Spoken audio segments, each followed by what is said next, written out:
So, Darkest Hour. I'm not a big Joe Wright fan, although 2011's Hannah is quite an effective work, and Darkest Hour is the kind of film I would want to view, very much so, based on the subject matter, the seriousness, the dedication of the production, the performances. I really, really like Oldham generally. This is the kind of Oscar bait film that I, as an odd Catholic Anglophile, would have adored to see, to be honest.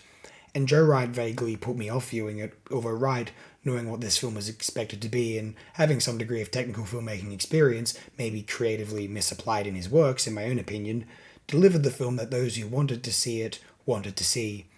And so I really like Darkest Hour. AOD endorses it. Maybe this is not to be expected, but you have to understand that this is the kind of movie I so badly want to be good, and insofar as it is rather solid and a highly enriching, vigorous production, I am a great fan of 2017's Joe Wright's Darkest Hour, so one ought not be surprised that we'll endorse a film such as this one.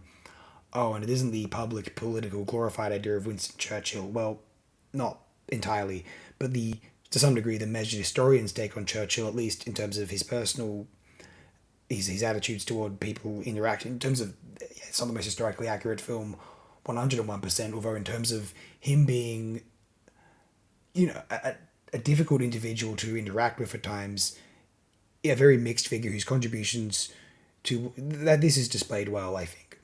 But he's a very mixed figure whose contributions to world history where it mattered ensured his reputation as an overwhelming net positive and a brave, convicted head of state when it was most required, and whatever his faults, the one job he was capable of was the most required potentially in the history of the English language up to that point in time.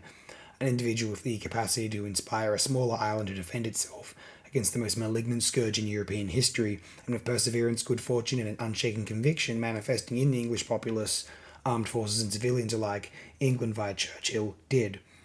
And for all of those who tarnish Churchill now, there are potentially up to a dozen vaguely understandable reasons to do so. Their values are of a society defended and preserved and definitely enabled via the political bravery of Winston Churchill. And that is why, in spite of his undeniable imperfections, he was considered a major, even admirable, icon of England's, or just humanity's, modern history.